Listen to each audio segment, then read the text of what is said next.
That show. Hi, welcome to JTV. On this episode, you're going to meet a church of witches, led by myself, Reverend Cheryl A. Salima Masan. I hope you'll stay with us and enjoy the show. Thanks. We were talking about that on the way here. The circle of Salgion. Now, is that like, I'm Catholic. Is that like St. Joseph's? St. Joseph's yes, it is. Church, Yeah. St. Anthony's Church. Which churches are just a little different because there aren't very many witch churches around. Basically, what witches do is witches work in covens, which is a small group of 13 people or less. All right. What happened is, or less, 13 number? Or less. Yeah, it's considered a magical number. And we started out as a coven in 1987. In 1995, because of the growth, we had grown so much, and what happens when a person reaches their third degree, or in our tradition, second, under the guidance of the mother coven, they can start their own coven. So what had happened is we had grown so much and had so many people becoming involved and seeking out involvement in witchcraft that we organized as a legal church in the Commonwealth of Massachusetts. So now we are recognized as a legal church in the Commonwealth. I'm recognized as legal clergy, as is Dylan Hassan on the end. He's legal clergy as well. So that means we can do weddings that are legal. Legal weddings? Legal, Perform a legal wedding? What does that mean? Well, in other words, what had happened is we had a lot of people who were getting married. And one of the problems in a non-mainstream spiritual path is that you would really like your wedding to be a spiritual event in most cases. But as a witch, without legal clergy, it's very difficult to do that. You end up having to get your wedding done by a justice of the peace, which is not a very spiritual happening. What happens at a witch? Again, I feel as if I'm offending you if I call you a witch. No, not at all. I prefer to be called witch, because my belief is that if some people say 9 million, some people say 900,000, some people say 9,000 people died during the burning times under the wrong definition of the word witch. So, my belief has always been that I'm one witch that's going to make sure that the definition gets changed and people know what it is. So I'm not offended at all to be called witch. Okay, and as a witch, how do you define that? Do you make potions? Is that spell casting, potion making, herbalism are all parts of witchcraft? Okay, they are all parts. Again, we were talking about that on the way here. We're saying, okay, what is a spell but nothing more than a prayer? Exactly. The witch's spell is the same as a Christian's prayer, and even in Christianity, you may light a candle along with your prayer. We do the same thing. Some of the things that we do when we do spells are we light candles. We mix different herbs together. What we believe as witches is that everything has vibration. The trees around you, the earth. That's why we're so oriented to the earth, because you can really feel the vibration when you're connected to the earth. But we believe candles, herbs, everything has vibration. So when we use those things in our spell, it enhances our spell. And that's why, we work with those energies. When we do, for example, we were talking about weddings. When we do a wedding, in a Wiccan wedding or a witch wedding, we have candles that are charged specifically to help the couple with communication, with passion, with romance, with self-love, because you can't really love another person if you don't adequately love yourself. So we have all these candles that are charged during their ceremony, and then they burn them and light other candles off them for years and years to come to keep those energies. Now, how are they charged? The way to charge an object is basically you want to enhance it with your own energy as well as the energy that's in it and give it a purpose. So what a charging for a candle example would be, you might anoint it with some oil, roll it in some herbs, all that are associated with whatever purpose you want. Then you would hold that object and you would feel your own pulse against that object. You feel the energy, the vibration between you and that object. Then what you would do is you would give that object a purpose. This candle is going to help me find the most perfect person in my life. There's a certain saying that goes along as you... Certain traditions might have their own sayings, their own ways of doing things, but one of the beauties of witchcraft is that it very much encourages individuality.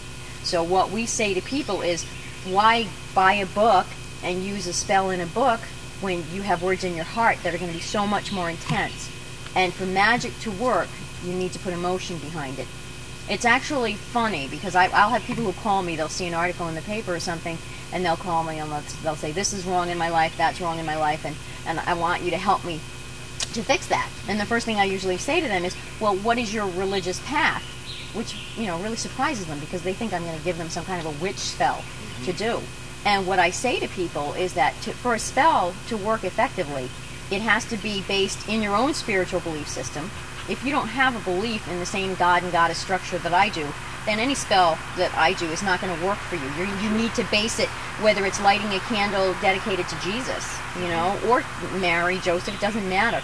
It has to be within your belief system so that that works, and that's when you have faith, and that's when you have emotion and belief that you're going to have things accomplished. So if someone says, I believe in witchcraft, then I can help them. You have a spell in witchcraft? Yeah, we have different spells and things, but what I'm going to try to do with a person is I'm going to try to get them to bring whatever it is out of their own heart. They're thinking it's a magical thing that exactly just cast a spell, but you can't. No, I mean, the words in a spell are not as important as the emotion and the energy that you put into it. As we were coming up here, too, I am interested in everything, you know, different things. And I thought it would be interesting.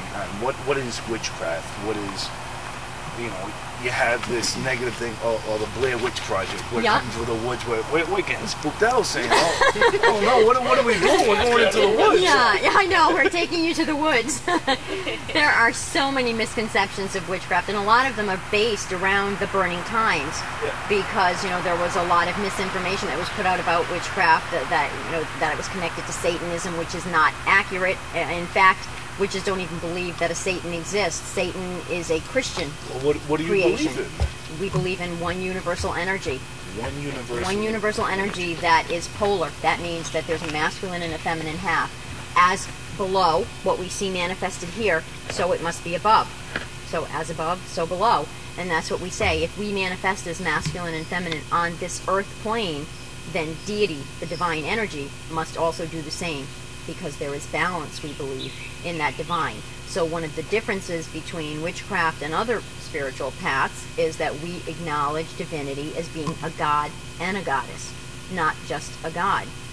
We don't see that, that conflict situation where you have, the adversary of Satan constantly fighting for people's souls. Those are all Christian concepts that came after witchcraft. So we don't acknowledge the existence of Satan. We don't acknowledge the existence of hell. We do believe that because of people's ability to create things in their own life and project energy, that if you truly want to create a Satan in your own life or a hell in your own life, that you can do that because you have created on your own. Because you can put the energy into that. Certain fate and destiny. Is there a destiny? Do you have a predetermined destiny? Different people believe different things. The way I like to look at it is that we may all have a predetermined thing that we're supposed to do in this life. Maybe one thing, not everything. But what's not predetermined is how we go about doing things. And for example, someone may come into this world who they're supposed to make a mark and change the consciousness of society. Then it's their choice. Are they going to do that by doing wonderful things and being acknowledged as a wonderful person, or are they going to do a horrific thing and be, oh my God, how did that terrible thing happen? We've had terrible things happen in the world. We don't know, if that's the case. But that's how I like to look at it. Use a microphone. Everyone introduce yourselves and say how you became interested in this. My name is Reverend Dylan. Oh, I'm sorry. Go ahead. Right click? Okay. My name is Reverend Dylan Masson. I am the High Priest, which is the male clergy leadership of the Circle of Saljan Church of Wicca. I actually became a witch about 13 years ago, but I was a practicing pagan, and that is that I practiced the religion, but not necessarily the craft as the art, as witchcraft specifically, for many years before that. And I've spent 7.5 years of training and became an ordained minister, and now I lead the groups. Now, what is a pagan? Is someone who just has beliefs in? All witches are pagans in that the pagans follow the earth religions. Oftentimes they're pantheistic or polytheistic, believing that there's a universal energy or that there are many energies as divine, different gods and goddesses. And there's many forms of paganism. Some people even include Hinduism into paganism because of their beliefs, the way that everything is centered around there. The Native American spirituality is very close to paganism. Paganism usually refers primarily, though, to Western European earth-based religious paths. It's now grown to include other cultures as well. And as a religion, most pagans will follow a wide variety of paths within that same pagan blanket. Witches follow specifically a Celtic or United Kingdom British type of paganism. So that's where you see the difference between the two. So you can be a pagan and a witch? All witches are pagans, but not all pagans are witches. That's the easiest way to put it. That's how we always said it. Exactly. So. Okay, well, thank you. Yeah, thank you. Still? Good. My name is Chad Engtel. I am a member of the Circle of Salgion Church of Wicca. I am also the web manager for the Witches League for Public Awareness. I'm also the co-webmaster for the Circle of Salgion Church of Wicca. And I'm also the webmaster for wiccanmagic.com, which is a Wiccan and witchcraft-oriented educational site. I got interested in the craft about 10 years ago and began studying it as a solitary practitioner. And I've been a member of Circle of Salgion for about a year now, and I've been a practicing witch for about 10 years. Like you were hesitant on saying that W word, that witch word. Oh, no. No, I have no problem with it. Okay. No. And if people call you a witch, that's Yeah, okay? Or that's do they call not you a problem. Warlock? No, warlock is actually, warlock does not mean a male witch. Warlock is actually a 14th century, or 14th or 15th century Scottish term, which means oath breaker, and it's actually a derogatory term that was used during the burning times. It does not mean a male witch. It's a common misconception that's come up through history, From but bewitched. yep, I mean, from that's bewitched, from yep. Yep, from fairy tales, but it is a misconception, and Not alone. Lots of Yep. people do get oh yeah, yep, yeah. A lot of people think that. Because I knew that because I saw that in the pamphlet. Mm-hmm. But other people don't. Right, a lot of people don't know that. Yep. Well, thank you for your All insight. right. Yep. Eddie, just do some interactive shots. Get closer. Okay. Whenever you're ready, you're up and going. My name is Michelle Engtel. I am Chad's wife, and I have been a witch also with Circle of Salgion for about a year. Before that, I was a solitary, which means I just practiced by myself because I didn't know of any groups around. Being Practice what by yourself? a witch, yeah, witchcraft, yeah, just Reading a book. yeah, reading a book and just following that.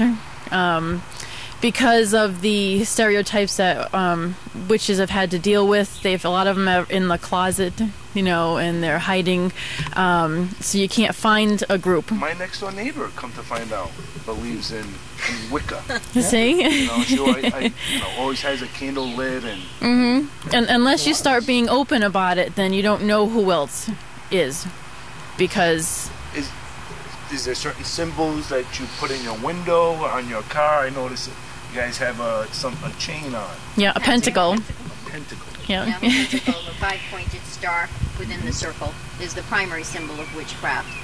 So you can pretty much, guarantee either a person is wearing a pentacle because they're a witch or because they just don't know any better and they think it looks neat. But normally what will happen is if we see a person who's wearing a pentacle, our standard response will be to say, "Blessed be." Blessed be. I was going to say, hi, how you doing? Hey, Right, fellow yeah. witch. Yeah. Well, our way is "Blessed be," Blessed and a be. witch will respond with "Blessed be," and then you'll strike up a conversation. Someone who's not a witch will just respond with "Huh?" So that, and then we know that it may just be a person who's wearing the symbol because it looks cool or whatever. But, it is our primary it is a beautiful symbol. Right, yeah, we think so. It's actually it's a Babylonian symbol. It's actually very old, and it is the pattern of Venus and the suns. It's the Venus's orbital pattern, and every point is where the sun and Venus conjunct in the 8-year cycle. So, You said very that's interesting. a male or a human being? Is that what the 5? Some people use it to represent the microcosm within the macrocosm, and the way they represent the microcosm would be to have a human being standing within that circle. It also symbolizes a lot of other things. For us, it symbolizes the cycles of one life: birth, initiation, consummation, repose, death, and then the circle brings us back to rebirth, because we do believe in reincarnation. The other thing that it symbolizes is the elements of earth, air, fire, and water, and the spirit ruling over those elements. So basically saying that, you know, spirit is within everything. Everything that manifests is made up of spirit, though it may be made up of different amounts of earth, air, fire, or water. Spirit is within everything. Beautiful. Well said. Thanks, Michelle. Melissa. Michelle. Or militia. Okay. Wedding story. My name is Audrey Jackson. I've been a witch for about 6 years. I am a member of Circle of Salgian. I just got my 3rd degree initiation there. I also am the high priestess of a coven called Sayova, and that is a sister coven of the Circle of Salgian. Michelle is one of my members. And a director of the church. I am a director of the church as well. I was searching for a path, any path at one point. When I was younger, I had gone to Sunday school, and there were some things that went on in the church that my father didn't like, so I didn't go to that. My family overall wasn't very religious. They believe in a God, but never went to church or really had a lot of studies.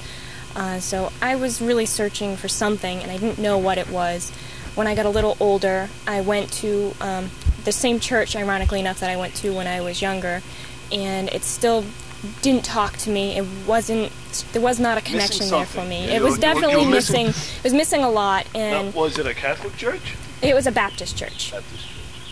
And at the time, I was dating a person who was going to that church, and he was good friends with the pastor and the pastor's son, and they would be up there saying all these wonderful things about how you gotta love God, you can't listen to rock and roll, you gotta listen to music that praises Jesus. And there was just a lot of things that were said, and then afterwards we go to the pastor's house and there'd be a party.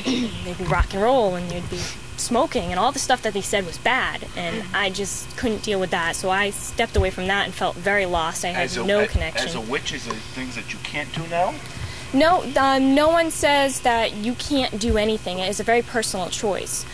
We say that you cannot come to a circle intoxicated or under the influence of drugs. When we do a circle, we want to connect with ourselves and the earth, and we feel that we all strive for that connection, and by doing drugs, you're inhibiting that.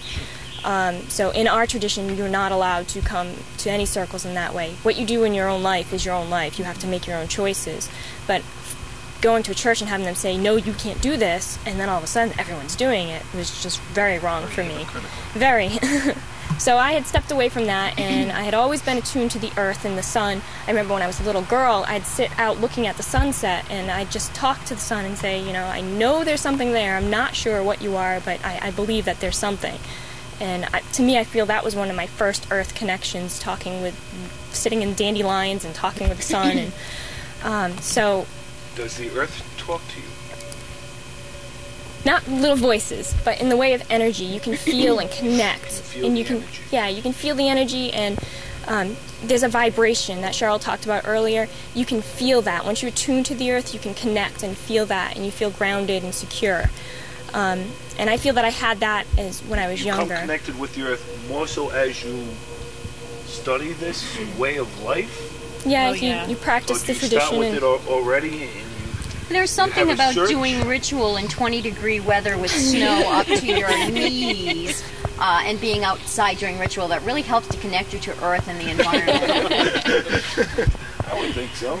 Is there a certain way that you have to walk to be connected with the earth? No, it's very personal for everyone. Again, someone could say... I read a book a long time ago saying you should bend your knees a little bit that way. Feel the energy flow. For one person, that may have worked for that one person, so that would be their advice to another person as to how to feel the connection.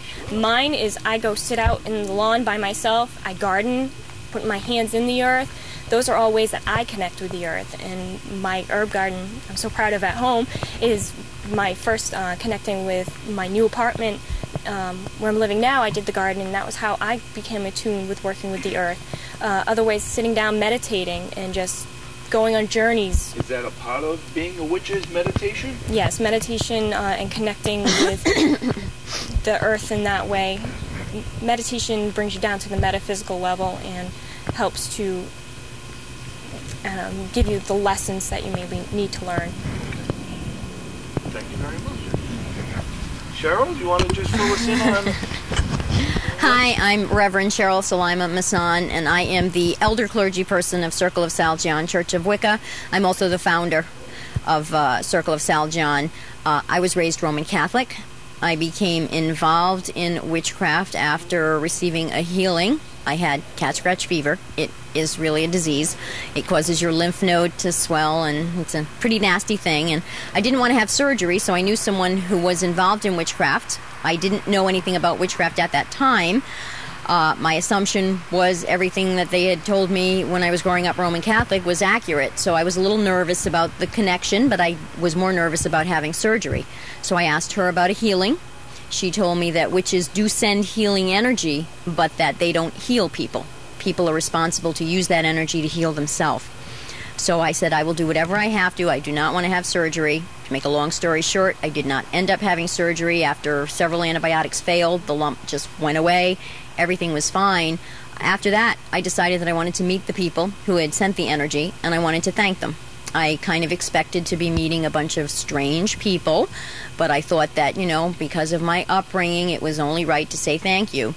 I went to Salem in November of November of 1983 or October of 83, and met the people who had sent the healing energy. And what I met were a group of wonderful people who were so connected with the environment, with each other. They honored the god and the goddess. And when I talked and started learning about the goddess, as opposed to just this magic part of witchcraft, I realized right then that I was where I needed to be. And after that, I made it a lifelong goal. I started researching witchcraft. I started reading everything I could, attending every class I could, until finally in 1987, I got my third degree initiation and founded my own coven. But yeah, my mother is a Baptist. I'm not her exact picture of what a wonderful daughter should be, but she deals with it, and you know, hopefully most people who know me, who have known me, are very accepting, because they know, having grown up with me and known me for a long time, I'm not going to all of a sudden become an awful person. So that's basically my story. Okay, there's a lot of misconceptions out there about witches. Mm-hmm. You know, can you straighten them out? Say witches are regular people? Yeah, well, one very big misconception about witchcraft is that we practice sacrifice.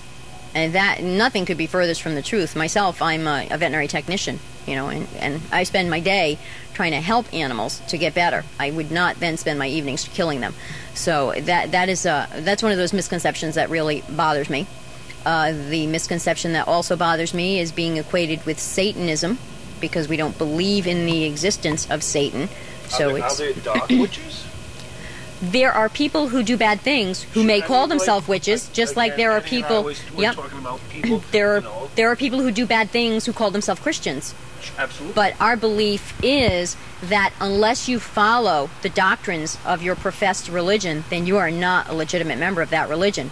So you can, you know, unfortunately, you don't need a license to call yourself a Christian. You don't need a license to call yourself a witch. You can call yourself whatever you want. But what we try and do is we try and judge people by their actions.